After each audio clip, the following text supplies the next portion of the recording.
Alright guys, One Championship 172 is this Sunday, and it's going to be a badass event. It is a total win for us kickboxing fans worldwide, although we are going to have to watch it at like 3 a.m. I think, CST, yeah, for 2 a.m. CDT. So for me, I got to watch it at like 2 a.m.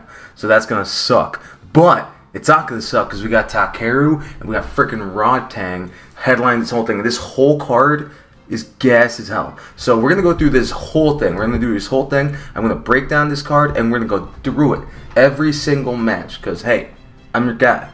I'm the Muay Thai fanboy, and this is what I look like. So, hey, don't be going around questioning my takes, because I also coach people. So I know a little bit about fighting, just a tiny bit. But I am mostly a bum. So consider my bum takes might be wrong. But other than that, though, let's get into it all the way down to the bottom card. We got Suriyanlek and Ryusei Kumagai. You guys probably don't know about Ryusei Kumagai because he like fights on Rebels. So like if you follow Japanese kickboxing, you know about Rise, you know about K1. You probably don't know about Rebels. You probably don't even know about shoot boxing. Well, you probably do because of Kaito Ono. But basically, it's a lesser known promotion, kind of like with the Knockout promotion, the one he's also fought on there. And I'm picking Ryusei Kumagai. Why? Because Ryusei Kumagai is a pretty good fighter. He is actually very good. He's fought in Muay Thai. He's not just a kickboxer. And Suriyanlek, although he is really good, a lot of his wins come from his power. Like, for example, he beat Tanzin, right? But if you watch that fight against Tanzin is just a Lethwei guy who, although he's great, and again, that loss to Josai is really good, man. And again, I'm not saying this like Kumagi's just going to absolutely smoke him. And also, I really like what One does this, although they don't really do a wonderful job of comparing stuff because they obviously don't do things outside of the promotion. But let me tell you why I'm picking Ryusei Kumagai, probably by a decision. It's because Ryusei Kumagai is really good with volume. He has finishes with knees, punches, kicks. Although he doesn't have the highest finishing rate, he is aggressive in the Japanese style. While Suriyanlek, although he is very heavy-handed, the way he finished Tanzin, very impressive. He has a lot of good wins via knockout. However, when it comes to that sort of thing, I just don't think he'd be able to do what he did to Tanzin that he'll do to Suriyanlek. I mean, not Suriyanlek, to Ryusei Kumagai. The reason why is because Tanzin is like this super heavy-handed Lethwei guy, but those Lethwei guys do not have those fundamentals that a lot of those kickboxing guys, a lot of those Muay Thai guys are going to have.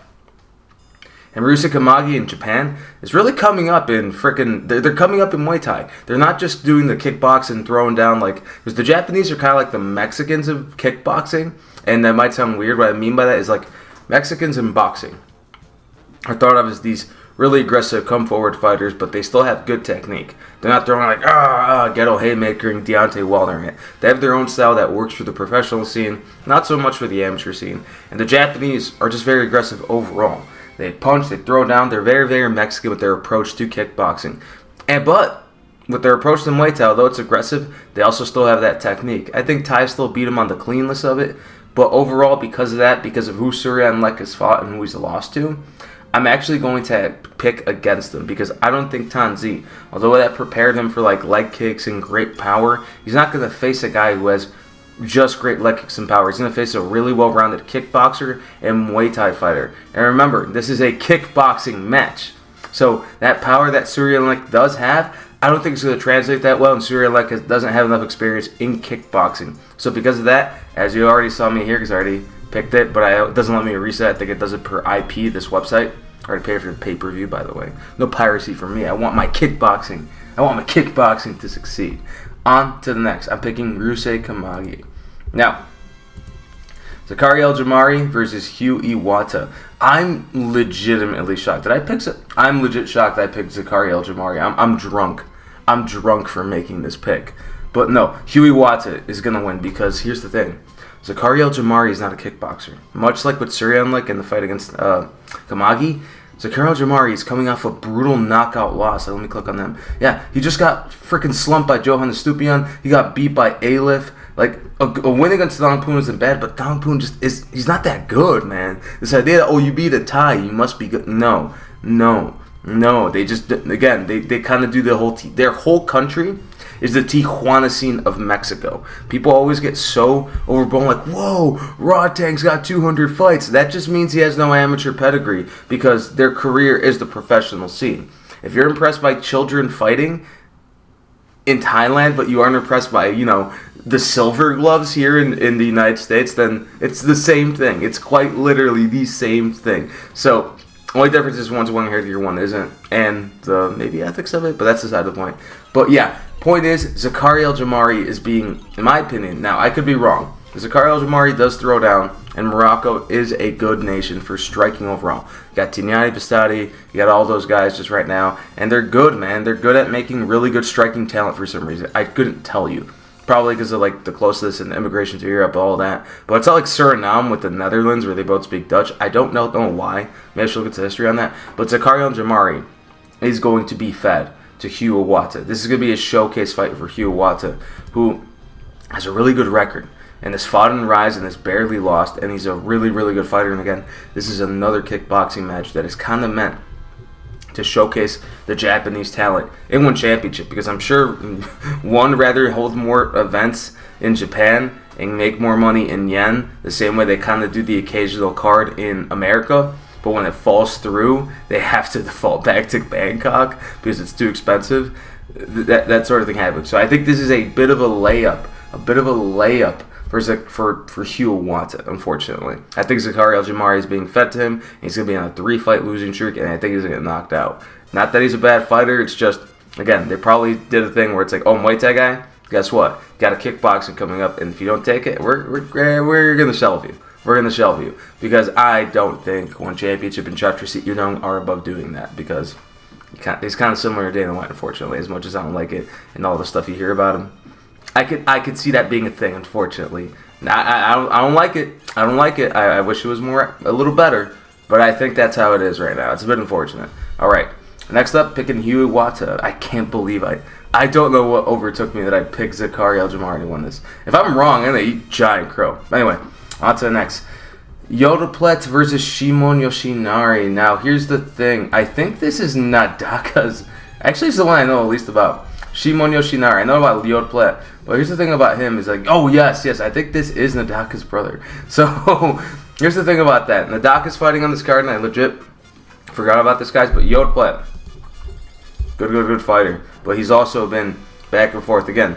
Lost against Josai. Josai's a killer. But it's one of those things where I kind of don't know, because I haven't been paying too much attention to Shimon. Again, Nadaka's brother at the same gym, Iwata Sports Gym.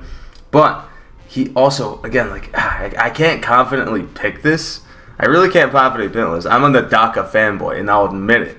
But it's one of those things where, like, I know Yodlekpet's good, but I'm actually I'm just going to pick Shimon. Why? Because Nadaka's good, right? He's literally going to be a future GO of the division. He's going to be the greatest Japanese fighter in Muay Thai history. Could probably be an incredible freaking kickboxer. Could be some art 2.0.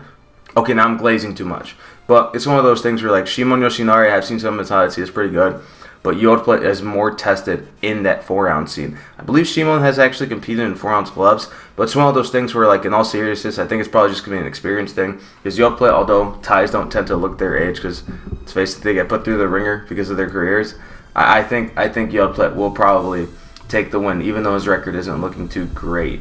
But it's a tough one. It's honestly a tough one, man. A lot of people, when they come into one championship, they don't do so well. You got Rafi Bowick and all these other guys, like Popcorn, even though he beat Rafi to come in, they don't do well. So it's one of those things where, like, a lot of guys on their first fight in one, they surprisingly lose. A lot of guys, like Swakim, got fucking destroyed.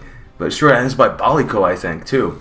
I think that was the second fight, actually. But regardless, a lot of guys have rocky starts because of that. And because of that, as much as I want Shimon Yoshinari to win, because I'm a Japan Muay Thai glazer a little bit, not all of them. There's a guy who's Japanese. A guy I'm hating on who's Japanese on here.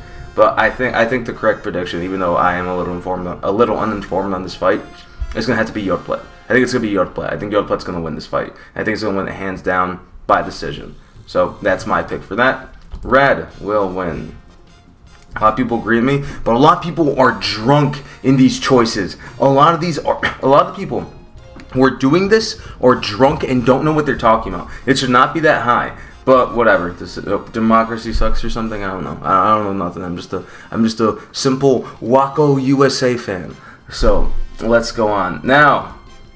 This one is just a giggle wash now. John Lineker is doing everything in his power to be like one championship's Kevin Holland or not Yuki Taguchi, the other Yuki, the Yuki from Rise, who like fought in like 5 divisions, fought like 7 times a year. But in MMA terms, for you MMA fans, Kevin Holland fighting like 5-7 times a year and kind of just putting himself out there. That's what he's doing. There's now like, who did he just fight? He fought Kulabdam and he kind of had a close fight. Should have been a draw in my opinion, but one championship scoring is a little wonky. But this fight with Hiroki Akimoto is awful for him. It is awful. I don't know who... Now, I doubted him against Baliko. I doubted him against Asa Pao. I was legit fuming watching John Lineker destroy Asa Pao. That I almost want to pick him just to be like, you know what, maybe he'll get it done. Maybe he'll just get this done. Maybe he just slumps Hiroki Akimoto, this karateka actual one championship level fighter. Not like a contender, not like a fringe fighter that he can possibly beat. An actual world champion, really good fighter, and can give anyone in the top 5 a good fight despite that loss to Pat Ferguson, that fucking drug cheat. Don't like him. Don't like drug cheats, although they're probably more common in kickboxing and Muay Thai, unfortunately. But it's just one of those things where, like, I want to pick Lineker because I love Lineker. But at the same time, he's got nothing for Akimoto, man. He's got nothing for Akimoto. Even though Akimoto hasn't been looking too fondly, he lost a weight, right? He's on a 3-fight losing streak, right? But look at this. Former world champion, Pat Ferguson. Wei Ri just fought for a title. 21-fight win streak. K1 champion. Like a WLF champion in China. Ilis and Ahachi. None of these guys are bad losses. Literally all of these guys were world champion. One world champion, K1 champion, one world champion. That's not bad people to be losing to. That's like when Tony Ferguson, like in the initial losing streak. All right, Gaethje, Oliveira, Dariush. All right, it's not the worst thing in the world, right? Chandler, right? Okay, 4-fight losing streak, but you lost to 3 champions and a contender. Okay, that sucks. Maybe take an easier fight. But here's the thing, though. This is the easier fight. This is literally a layup for Akimoto. They want him to win Japan. As much as one has this Thai bias, it seemingly only exists in Thailand. But when they fight in Japan, they clearly want the Japanese to win, so that way they give the home crowd what they want, and also try to encourage those guys to come on. Because one championship, here's the weird thing about them. They could have the worst promotion, the worst marketing ever. They have the best matchmaking in the fight business. They never have shit fights. And this, even though like it has Freak Show written all over it, Ryzen, Pride written all over it, it's going to be a great fight. Guaranteed it's going to be a barn burner. But it's going to be a one-sided beatdown. As long as Hiroki Akimoto is good on his boxing defense, he's going to absolutely destroy John Lineker. Why? Because let's look at his record. Okay. Wait, what? When did he have this fight? Oh, MMA. Okay. I have to say, I don't remember who the fuck is that. I remember this Kim Jae-woon. That was a crazy fight. But like, even in MMA, he hasn't been doing great. Shinya Aoki, no big deal. And that's dude outweighs him by like 20, 30 pounds. Stefan Loman, I have no idea who that is. And the Kim Jae-woon was a barn burner of a fight. That was gas. But in Muay Thai, Kulabdam, great loss. He gave him a good fight despite getting kind of, like, again, dropping him in the first. If you're able to drop a guy like Kulabdam, then that power is something else. But again, that's what MMA gloves. Alexei Baliko, insane win. Asa Pao, insane win. But again, it's one of those things where, like, unfortunately, a lot of people can, like, say, oh, one Muay Thai isn't the best because MMA guys can come in. But if you're losing to these MMA guys, that just means your boxing sucks. It means you suck ass at the art of boxing. Maybe you shouldn't suck at it, and you won't be getting knocked out by a guy who literally actually freaking ghetto haymakers in fights.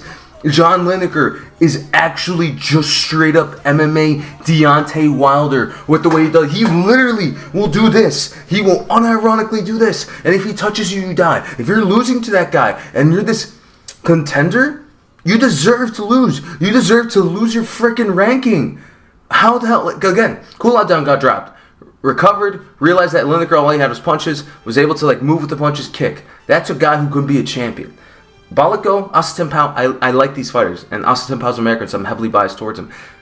He's not going to be a champion. He's never going to be a world champion. In one, maybe a WBC champion, but not the biggest belt in Muay Thai. That's just the sad fact. And Akimoto is the peak of striking one championship. So because of that, because of everything Akimoto has, kicks, good boxing, good knees, decent defense, the only people who've been able to beat him are great fighters. great fighters, and by great fighters I mean great kickboxers. Even though their kickboxing is barren, they literally are the best kickboxers in the world. Shingi Zalazov, Superbond, all these dudes, everyone in that background is the best in the world. They're the best champions worldwide. That kickboxing, one championship belt is the most important belt. K1, Glory, those are the Bellator and PFL belts. And I'm not saying that because I want to glaze one. It just seems that way. Every time other guys come to one, although it's been mostly K1 guys or Rise guys, they tend to lose. And it's weird. I don't get it. Because I was of the inverse. So because of that, and Akimoto's experience, and Akimoto's skill, it's a wash. Easy win for Hiroki Akimoto. How? Let's look at this shit. Are you seeing this? Are you seeing this? These clowns are picking John fucking Lineker to beat Hiroki Akimoto. These people suck at everything. If you pick John Lineker to pick Hiroki Akimoto, you're a clown. You should have your internet cut off permanently. You don't deserve to watch any combat sport. You have low IQ. And I mean that. I freaking mean that. Like, why the hell? Whatever. Clowns. On to the next. Hiroki Akimoto, knockout. I don't know what round. Probably third round. She's going to beat him down. Although Lineker is durable. And the only people who've been able to finish him are like Andrade. But Hiroki Akimoto, third round knockout, so I'm picking. On to MMA. We got Edward Floyang and Shinya Aoki. Why are they fighting for a fourth time now? I don't know. I literally don't know. I understand wanting to give people, like, giving the Japanese guys some shine. And Shinya's kind of been, like, going unhinged on Shotri. He said some stuff like, I hate him, which is crazy. Look that up. He's been like, I freaking hate Shotri. I'm like, damn. I know they don't got free speech over in Asia, so, like, people kind of go crazy and say whatever they can't do that, especially, like, bosses, like. So, yeah, Shinya's breaking the salaryman stereotype as much as I'm a Shinya Aoki hater. Been watching the dude since Stream. That's how old I am. But, but yeah, it's one of those things where, like, Edward Floyang, although he started his new gym, Lions Nation MMA, and Joshua Paccio is doing good, Team Lock K was not cutting it, man. Team Lock K was on top of the world and won, and then they fell off hard as shit, and I don't know what's been going on with them. So I guess, and Edward must have seen the writing, though he started his own gym. Again, like, the fact that Joshua Paccio beat Brooks, like, not Jared Brooks, right? Was kind of crazy to me. So that's a wonderful thing that he was able to do with them, and that he was able to do that sort of thing. So that's an awesome thing. I'm really happy to see that they're making their own gym, trying to actually improve Filipino MMA, Filipino, all that sort of stuff, because I like supporting my Filipino fighters. And also, the Philippines sucks at fighting right now. There's no Filipinos in boxing. Like what, Mark Magsayo, and I know a friend of mine who freaking hates that guy, and he's of Pinoy crab in a bucket, boondock style. But yeah, in all seriousness though, unless like Edward Floyang, who's a Giga athlete, Sanda guy, excellent striker, unless he like pulls something out of the bag, he's getting choked out again, man. He's getting choked out again. Like that one win he has over Shinya and that really, really sus record. Look at this loss streak. He hasn't been losing to like the worst guys, and yeah, also the one fight against John Wayne Parr. But like Edson Marquez, Zhang Li Peng, these are decent, okay-ish fighters back when one actually had a actually pretty respectable MMA roster. But this has been crazy, man. He went on a 5-fight losing streak. Like Shinya somewhere in there. I just don't see him like coming out on top. The Amir Khan win, but Amir Khan isn't good. Amir isn't good, and he never was good. I don't know why, like, and not boxing Amir Khan. This is MMA Amir Khan. He's from Singapore. But it's one of those things where, like, and again, this win was way back in 2025. I just don't see him beating Shinya. And I know Shinya, excuse me, I know Shinya has actually been fighting hard fights. Oh, wow, I didn't know his grappling record wasn't that good. But hey, you're fighting the best dudes in the world. Yeah, all good guys. But, like, again, the Sexyama loss, yeah, that kind of sucks. Especially because when he was talking all that crap to Sexyama. But that was 3 years ago now. The Saeed, I don't know what the hell happened to Saeed. Like, he's part of Habib's team. Good fighter. I don't know why he hasn't fought him forever. If you know where he's at, let me know. Because he actually is kind of exciting. And the John Lineker win. So neither of these guys are, like, on an upturn of any kind. A win over Amir Khan and a win over John Lineker, who's like 3 weight classes beneath you, isn't impressive. But it seems like Shinya Aoki still probably has the blueprint to beating Edward Floyang. Neither of them are getting any younger. I think Shinya's actually the older fighter. No, they're the same age. But unless this new gym, Lions MMA, is doing something for Edward Floyang, it's just going to be a wash again for Shinya Aoki. So because of that, I'm picking, this better be right.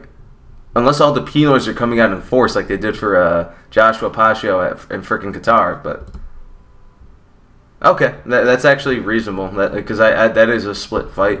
But I think it is still an obvious choice. Now, okay, it's not.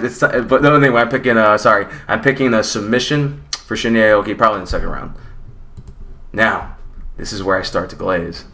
My boy, Nadaka Yoshinari, is gonna freaking smoke Rock Erawan. Rock Erawan's a good fighter. A very good fighter. But, dude, people are saying, no, Nadaka is gonna lose because... And all these people, I don't know why. It's like the Naoya Inoue effect, where it's like, he's never fought the best. Clown. 3-division Raja Damern Stadium champion, Lumpini Stadium champion, WBC champion, WMC champion, IBF champion, Battle Muay Thai tested. Like, he's done 4-ounce Muay Thai. He's going to destroy Rock Erawan. And that shot where he literally said, try receipt Childong. And a lot of times you're saying, oh yeah, man, Nadaka Yoshinari, he's ducking Sang Chinoy. And it's like, you mean the guy he freaking beat the crap out of, styled on in Battle of Muay Thai? Absolutely not. That's clown shit. And I don't know why there's this horrific pro-Thai bias. And I understand that it's Thailand, but I think they want to avoid kind of like what happened with karate with Japan, where like karate's just not represented and that Japan's not representing karate anymore. I think Muay Thai wants to stay that way. Thai, very anthrocentric, I know. But when it leads to this sort of stuff, you say absolutely foolish things like Nadaka is ducking a guy that he already easily beat, such as Sang Chinoy, who he's probably going to face. Because this is like, I think the first notable atomweight fight, other than Sang Chinoy's fight, for one, and they're really trying to develop that. But it's probably going to be him and Sang Chinoy for that belt, because they're probably going to make one, but it's going to be a dead division because every division one is dead. But that's a video for another time. So, easy choice. It's going to be Nadaka. Nadaka is going to destroy Yoshinari. The only thing that was working against Nadaka is that he's going to be fighting in one. For some reason, people who debut in one struggle a bit under their debut. But Nadaka is literally the best Muay Thai in all of Muay Thai today.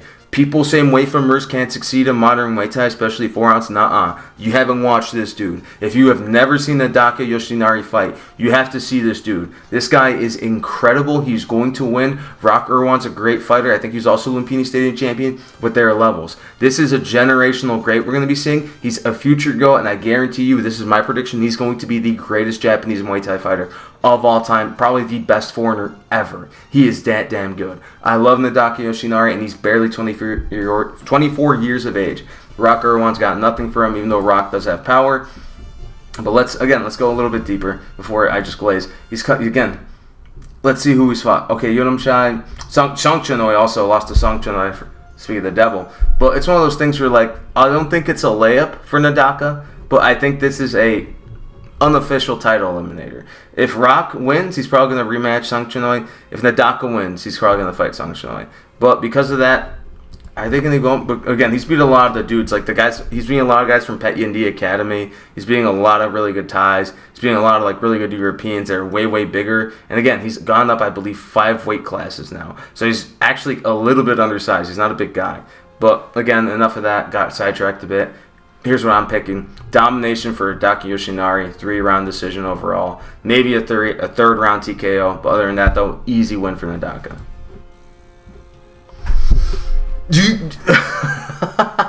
Dude, watch me be wrong about every single one of these and I just clown myself. But no, how do you... there's got to be this Thai army that hears about these and they're like, we got to go flood this. Like, there's so many casuals in Thailand. Most people don't know a damn thing about fighting. Especially if you're... It's like Mexicans being like, oh yeah, I say, we can fight. Because we're Mexican, compadre. Just so you know, I'm Mexican, so you can't accuse me of nothing. Can't accuse me of nothing. I'm Latinx too. Anyway, so... yeah, I'm picking Nadaka Yoshinari 3-round decision. But these people are drunk. And these people are picking Rock Erawan to KO Nadaka. Guys never been knocked out before. Whatever. Forget these guys. On to the next. Alright, now this is where I start to hate a little. Grigorian, I'm picking him to beat Kaito Ono. He will win. I believe he will win. But, would you look at that? These people are smart. But the reason why they're probably making that pick is because Marat's been with one for a while, and he's kind of been a bit of a company man, which is good for him because he's getting fights. He's probably getting paid well. And now if he wins this, I guarantee he's getting another shot at Super Bond, or he's going to fight the winner of Masaki Nori or Tawan Chai. The company takes good care of him, probably. At least I hope they do. But I think he's going to beat Kaito by decision, because who is Kaito beat? Who is Kaito Ono beat? This dude's been in circulation forever. How, oh man, this guy at a shoot boxing is real good. And I don't want to hate on Kaito too much, but the thing he's most known for is getting dog walked by frickin' Tignani Bastati and beating old David Kiria, who he couldn't even finish. David Kiria's been washed for years now. He's a good fighter, but what's his last win? A knockout over Enrico Kell, another washed fighter. So it's one of those things where, like, Kaito Ono's resume isn't great, and because of that, and again, his biggest win is a robbery win over Stoyan Koprivlensky like 2-3 years ago now. So it's one of those things where, like, I don't think Kaito Ono, although Kaito, to be fair, this is where I should stop hating. He does have good tools. He does have good calf kicks. He does have good jumping attacks. His boxing isn't really great, but he does like to power punch.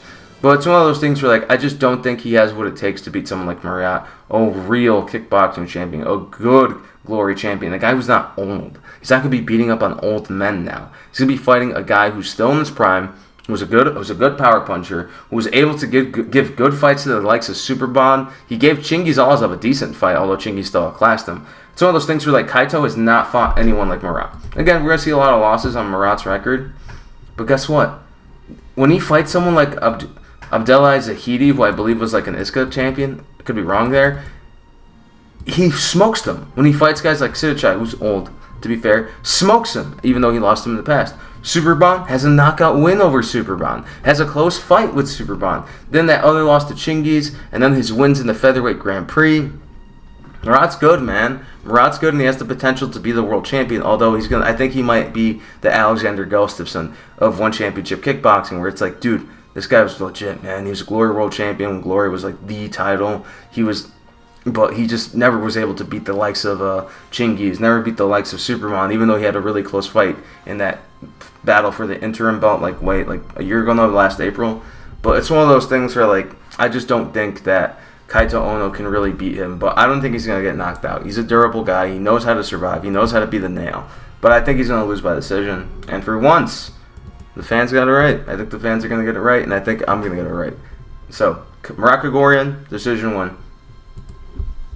Now, Phetjeeja versus Kana Marimoto. Kana, K1 girl, has a lot of good wins, has a lot of finishes. And it's one of those things where, like, let's see. Yeah, and this is in Mexican. I noticed that a lot of these K1 guys, I don't know what's going on. Now, they have the Japanese Bushido code and all that, which is great. But, man, you want to fight the best. I understand that. But when you have, like, some clout, like a K1 belt, which Kana did have, I just think it's fine that they're having her go by her full name. It's one of those things where, like, use your clout. Use your clout. I know you're a good fighter. Why are you fighting Onissa Mexin on your first fight? Onissa Mexin? Seriously? Why would you do that? And that wasn't even for, like, a title fight. If it was Onissa Mexin for, like, the interim belt, no, because Phetjeeja is clearly good. She beat Onissa Mexin, I believe. No, she didn't. Who did she beat for the belt? Was it Lara Fernandez? Yes, she did. Yes, she did. Yes, she did. She beat him. I was looking at the Muay Thai. She's a very good fighter, man. She has good fundamentals. And Kana, although she's a great fighter too, it's one of those things where you see the K1 guys and gals, they come in and they struggle a bit. And again, she's already been in one championship. She faced the hardest fight she could get. Didn't succeed. Then she fought Moro Carlson, who I believe is a Thai fighter. I don't know much about Mo. I haven't been paying attention to the female scene enough because I'm a busy guy. But it's one of those things where, like, I want to support Kana. I want to support Japanese kickboxing. I want them to succeed, especially in one. Because if they succeed, that's going to bring a little bit more money to the promotion. The Thais are always going to be there. There's always going to be there. You can't disrespect Thailand. So it's easy it is to make fun of them, like biases, like this, that, and the other hometown decisions. That happens everywhere. It's easy to make fun of them because they have such a big influence in the scene. So, but regardless of that, Kana, although she's a good fighter and she's very aggressive and I like the way she fights, she could get a finish over Phetjeeja, but Phetjeeja. Phetjeeja. I always call her Phetjeeja. Like Fujita, like Ted Fujita. But, excuse me, very burpy. Had all that gabagool. Not Italian. I'm going to pick Phetjeeja to win. Because, again, by decision. And yeah, I agree with that. It's just one of those things where I think she's going to be one step ahead of Kana every single time. The only way Kana can win is by dropping her, which she could. She has really sneaky body kicks. I've seen her get some really good finishes over fighters in K1. But it's one of those things where, like, this really is the top, and this is the top fighter you can possibly face in women's kickboxing right now at your weight division. Phetjeeja is really, really good. I'm going to stay mispronouncing her name. I apologize to the champ. Great fighter. But other than that, though, I think she's going to win. Unfortunately for Kana, she's probably going to lose, but given how one is, she's going to need another win, and then she's going to rematch her. Probably in Japan again. Other than that, though, on to the next. Let's see. All right. Now we're getting good. Now we got Johnathan DeBella versus Sam A. Now, I picked John DeBella, but I can see why people are picking Sam A. I'm going to pick John DeBella to finish Sam A. I expect like a third round knockout. Why? Because John DeBella has great boxing. That Italian-Canadian heritage, training with all those guys up north. I believe he trains at Phetjeeja Joe. Like, those Canadians are really underrated at kickboxing. Really, really underrated. Actually, met some of them at Waco, Canada, because some of my guys are fighting over in Ohio, for those who know about the amateur scene. But those guys are really good, man. Canadians are outdoing us Americans here in kickboxing, and because they have it down the pat. They really have it down the pat. And they have great kickboxing and great kicks, and they follows kind of that Phetjeeja Joe framework, although a little too much because it led to him losing to Prasanchai, although I thought he won, and Prasanchai should have had a freaking point deducted for, like, clinching 10 times. But beside the point. And it's one of those things where Same's old, man. Same looked old against, like, Zhang Paiman. I think that was, yeah, it was Zhang Paiman he fought last time. Yeah, who did he beat last time? Kickboxing? Yeah, Zhang Paiman. And it's one of those things about Zhang Paiman. Although he's a great fighter, he's very Chinese in his approach, where a lot of Chinese athletes and fighters are very, very one-dimensional. And they don't adjust that well because a lot of Chinese fighters kind of over-rely on athleticism. China's really good at making great athletes, and Sanda kickboxing is a very athleticism-based kickboxing style. Where, like, Muay Thai is, like, the inverse. The inverse. Like, Muay Thai is, like, the jiu-jitsu, where, like, Sanda is, like, the wrestling. Where, like, if you fight Wei Ray in his prime, dude's springy all over. Where you fight, like, a guy in Muay Thai, he could be old and still fight the same style and be safe. And that's what Same's really good at. He's got good accuracy, good kicks. He's able to finish. That's one of those things where, like, in kickboxing, he just hasn't done enough. But what he's done in Muay Thai, he can translate it well. Same, he's really, really good at adjusting, in my opinion. And that's kind of actually what I'm going to give him. That's what I'm going to say, like, he has that advantage. Where, like, John DeBella, he just needs a good game plan. He needs a good game plan. He needs to win 3 rounds. But here's the thing, though. John DeBella has good power. He's dropped guys with head kicks. He's dropped guys with punches, I believe. And even though he's not exactly, like, the hardest hitter ever, he absolutely can catch Same's bell, who's one old and has always been a little chinny. I don't think he's going to slump Same, but I think he's going to catch him with a punch and really, really hurt him. But that's one of those things where, like, I have to really... It's a tough one. I do want to pick John DeBella, but I can't say, like, that's a lock, guys. He's going to do it. It's going to be an easy win. No questions asked. John DeBella is smoking him. No, I think John DeBella is going to win a fight with probably by decision. Did I pick knockout? I did say knockout. Actually, no. I'm gonna stick by that. I think if he drops him once, he's gonna drop him again. The same way Prasanchai did to Same. So, and it's one of those things where, like, Same, once you figure him out, although he can adjust, he's not a fast adjuster per se, but he is a better adjuster than Johnathan DeBella. So I'm still gonna pick John. I think he's gonna finish him, but it's gonna be closer, and I'm not entirely sure about it. But he's younger, he's faster, stronger, hits harder, has good head kicks. As long as he doesn't get stuck in the idea of, like, oh no, he went southpaw. Oh no, he's landing this one thing. And he can, like, listen to his corner, and his corner is really going to have to help him out. Because if Same does adjust, they're going to have to find the workaround right away. But as long as that game plan is good, it should be a clear John DeBella win. So that's what I'm picking. John DeBella by knockout in the 3rd round, but I'm not too confident. Next up, Adriano Moraes versus Yuya Wakamatsu. I'm going to be picking Yuya for this one, even though, yeah, it's not unfair. It's not unfair to pick Adriano. Because Adriano's a better athlete, bigger guy naturally. But here's the thing about Adriano. Adriano's a jiu-jitsu guy. Although he has okay striking, he's really, and he did beat Mighty Mouse. He beat Mighty Mouse, and you can't deny that from him. But how long ago has that been? How long ago has that been? It's been forever. And he kind of is a changed guy from those 2 Mighty Mouse losses. And look at his last win. Daddy King Dad, huh? But, like, it's one of those things where, like, his best win, like, although Danny King Dad was a champion, he wasn't, like, this great champion. Like, Joshua Paggio is still a better champion. And, again, like, losing to Demetrius Johnson, no big deal. But it's one of those things where, like, Yuya Wakamatsu also gave DJ a good fight. Although, I think, and here's the thing, though, you're not going to see that fight because it was way back here. He fought DJ, like, 6 years ago now, it seems. It's been that long since the trade. But Yuya's been, like, really, really good, and he's been really, really active. Where, like, again, he's been fighting at least once or twice every year. Where, like, let's go back to Adriano. Adriano's been fighting, like, once a year at that. And he's not young anymore. He's 36. He's a 36-year-old guy. Where Yuya is... How old is Yuya? Yeah, barely 30. And I think Yuya's really in his prime right now. And this is Yuya's chance to, like, again, probably his last chance to really, really get a title. And as long as he defends, because Yuya's a wrestler and a really good wrestler, as long as he has those jiu-jitsu submissions down on lock and knows how to gas out Adriano, I think he's going to beat him. Adriano's just going to try to use his size, limit his power, catch a submission here and there. But if Yuya really is on his wrestling, he's going to win by decision. And because, again, the way he was able to scramble with DJ, although DJ was always one step ahead, was still very impressive. And Japanese wrestling is on the come up right now, especially in the UFC, and I think overall. Rizin has a lot of good wrestlers, even though they are gearing toward their kickboxing. And a lot of the guys who are Japanese and won, also pretty damn good wrestlers. So I'm going to be picking Yuya Wakamatsu by decision, although I can see why most of the crowd disagrees with me. All right. Last 3. Nabil Nane versus Superlek Mugao. It's a tough one, man. This is a tough one. This is actually a tough one. Because I want to pick Nabil. I want to pick Nabil because 1, size, and 2, it's insane how much better he gets every fight. Like, when he fought Superlek, he was, like, total ass, in my opinion. And now, the guy who fought Nico Carrillo is legit a world beater, it seems. The 1-2s, the accuracies, the way he, like, again, and they're both weight bullies. And I hate that Nico gets called a weight bully, but Nabil doesn't. It's kind of crazy to me. But it's one of those things where, like, Nabil right now, the way he's looking, although he probably won't be able to stay, like, at 145 for long at bantamweight, he looks like a freaking world beater, man. And Superlek is a generational great. He probably does have the ability to put him out again. But it's one of those things where, like, the only way he does it is if he, again, chops down those legs, which he's able to do, and target that body.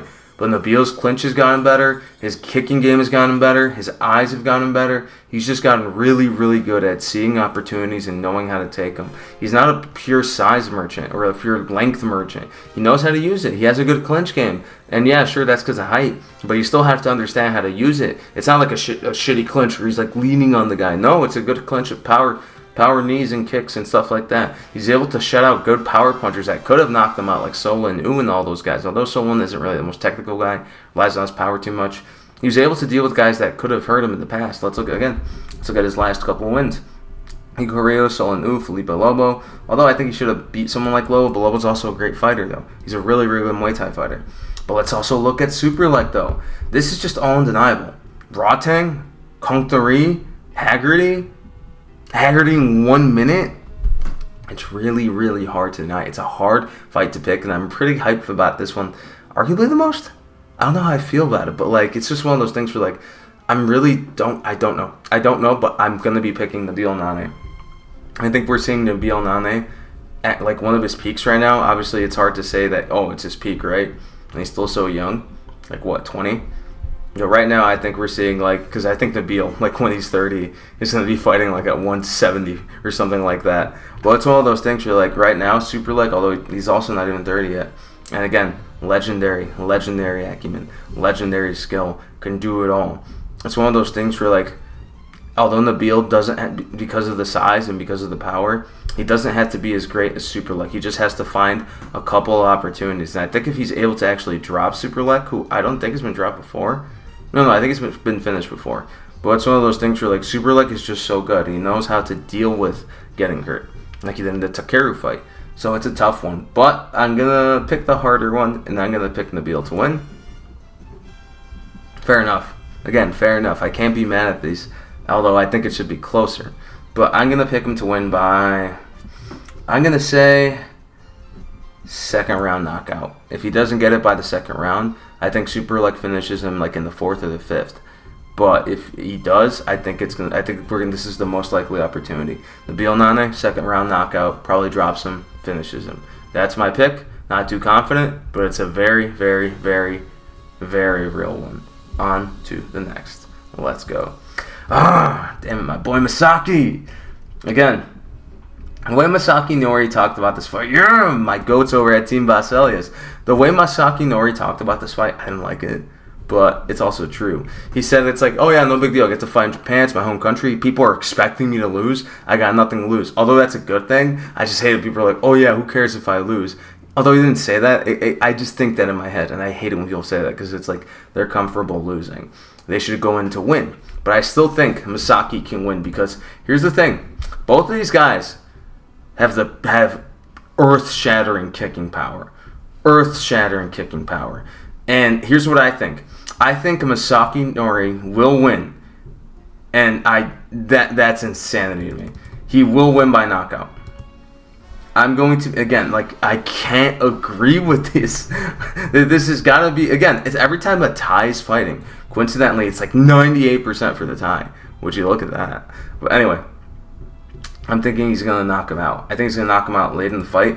I think in a war of attrition between kickers, I think if Nori is able to continuously chop down the legs, because the dude, Team Baselius' calf kicking is something that I don't think Tawanchai has seen before. And also, Nori is the better. He is the better boxer. And it's one of those things where he's not outgunned in boxing. People are saying, I've seen people say madness, like Tawanchai will outbox Nori because he knocked out Superbon, a guy who's not known for his punches, who's a little bit chinny and is largely a kicker. Excellent kicker. He can kick Thai style, Taekwondo style, and karate style. But just because you knocked out a guy like that doesn't mean you're going to outstrike a guy who has great boxing. Again, that Team Baselius style of good boxing, good forward pressure. Some could be better on the defense, but murderous calf kickers. Masaki Nori broke a dude's leg, a shin bone. Tawanchai broke a dude's arm, David Kiria, poor David Kiria. But it's one of those things where they both can hurt each other with the kicks. But I think Masaki Nori's kicks are actually going to be the more threatening ones. Because I guarantee you, Nori has no problem going shin to shin. Neither does Tawanchai. Tie conditioning, obviously, right? But if Nori finds that angle in that calf kick, I think he can cripple Tawanchai. I think Tawanchai is being very, not overrated, he's great, but very overestimated in this fight. I'm not expecting Tawanchai to underestimate Nori.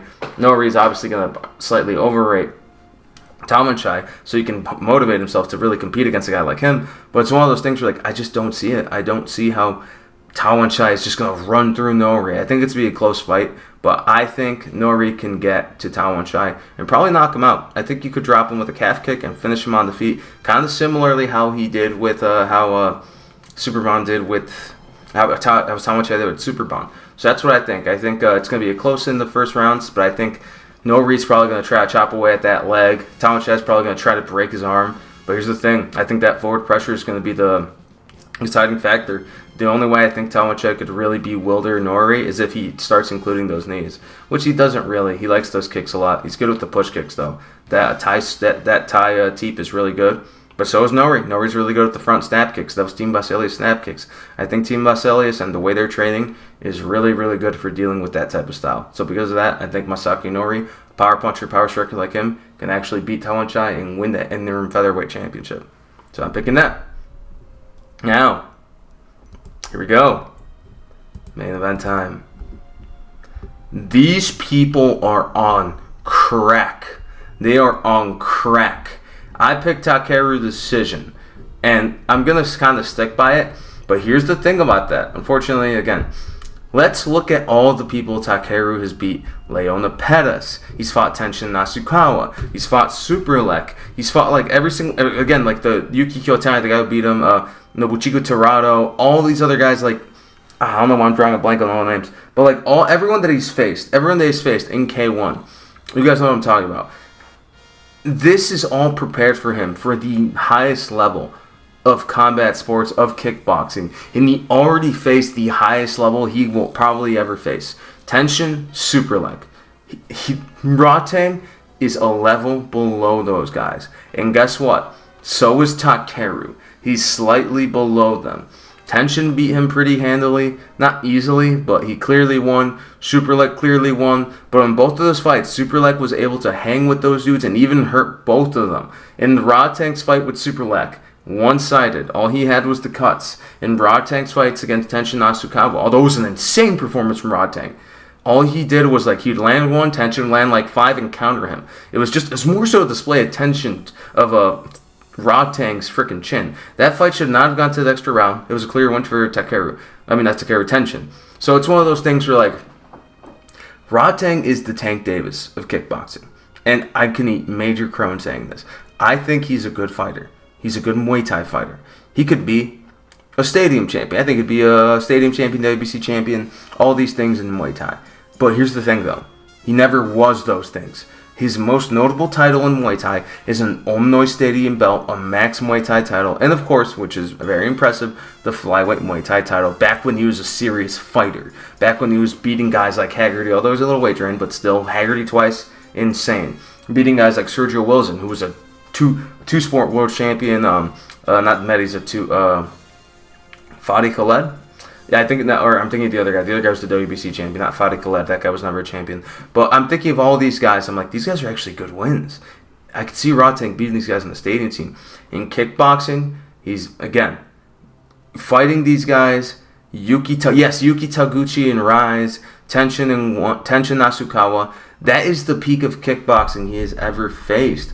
Let's look at his last couple of fights. Let's look at them. Let's look at these fights and tell me, is this a good kickboxing win to Gear Kalilov, a Muay Thai fighter? Is this a good kickboxing win? Who the hell is Jido Yibu? I don't know who he is. He's probably from the Chinese kickboxing scene, but he was never a world champion. This is the most legit kickboxer Rodtang has faced in a while. Dennis Puric? A fight that he missed weight by 6 pounds and struggled with him. Struggled with Dennis Puric. A literal fucking quitter. Has been finished 3 times his last fight and Rodtang couldn't put him away.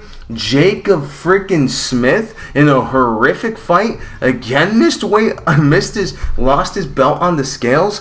Okay, he's locked in now. He's locked in. He's looking good. He hasn't been looking good the last couple of years, dude. He's been protected like a boxer. Takeru's been that guy at the top, and been that guy who's been serious about this for a long time. But then people will say, oh, but all the wars. What has Rodtang been in? 200 fights. Wars with Sexon. Wars with Superlek. Even these guys, even when he wasn't fighting as seriously as he should have. Wars with Puric. Those are still bad on the body. His chin's been not cracked, but he's been dropped, and he's shown to be able to be dropped. You can recover fast. Takeru is the harder hitter by a mile. Dude's got 2 finishes in 1 championship. Yeah, one against Johnathan Haggerty and one against Sok T. Oh, wow, great. A freaking guy from, not Myanmar. A Kumkumur guy, Cambodian guy. Not a major world titleist, Kumkumur champion, not a major title. But it's one of those things where it's the guy just doesn't get finishes. He just doesn't get finishes. He's the Iron Man because of who he is and how durable he is and his good gas tank. But his gas tank has even failed him. He's gassed out against Puric. He's gassed out against Smith. That's why he doesn't go for the finish. The whole showmanship, thing, he only does that when he can't finish people to mask that. And only absolute idiots eat it up. And I will tell you that. If you go for that, you're like, wow, he showed showmanship. I guess he's winning the fight. Oh, he got dropped, but he got up. I guess he's winning the fight. You don't deserve to watch Muay Thai. Go watch the WWE. I like the WWE. But no, the sport isn't for you. The sport is not for you. So, yeah. When it comes to this sort of thing, you just shouldn't be watching this sport. You should be watching WWE. And again, that's not me trying to gatekeep, be a jerk. That's me saying, hey, look at this objectively. Takeru, 3-division champion, fought all good fighters, even in crush beat guys. Beat Taiga Kawabe twice. Again, all these wins are fantastic wins. Leona Pettis, a guy who was way bigger than him, slumped the dude. Good fights with Superlek, good fights with Tenshin, really good at everything. Literally in his last fight against Tanzine, you could see him get comfortable finally in 1 championship. The way he entered that flow state after getting dropped was insane. If he manages to enter that flow state against Takeru, he's going to beat him down, man. And he's going to dig to that body, and Takeru doesn't really gas out like that. He doesn't. He has a great gas tank. And again, in terms of barn burners, in terms of brawling, Takeru, when he brawls, he fucking slumps people. When Takeru brawls, yeah, he wins, and he breaks people down a bit, and he's able to win. But there's a difference. Takeru probably hits like a freaking lightweight, man. Like a true lightweight. Probably can like carry his power. If you were to fight like in Glory, I guarantee you that power would probably translate all the way to like 145. Maybe I'm glazing a bit there. But that shows the difference in power. The absolute difference is power. Rodtang has finishes with elbows and knees and kicks. Now with punches. So because of that, I'm picking Takeru to win by decision. I don't think he's going to slump Rodtang, but I wouldn't be surprised. Wouldn't be surprised. You heard it here first. Takeru slumps him. No, he doesn't. But he is going to win. Absolutely going to win. And all these people are just either fanboys, because Rodtang is a media machine. He is a media hyped, media manufactured fighter. That's just what he is. And this fight's happening in 2 freaking days. God damn, I'm excited. I am absolutely excited. But other than that, though, like and subscribe. Check out more. I got more videos coming up just like this. This is what I look like. Hope you guys like. Hopefully I'm not too hideous. But other than that, though, let me know if I'm stupid or low IQ in the comments below. See you guys then. Take care, clown.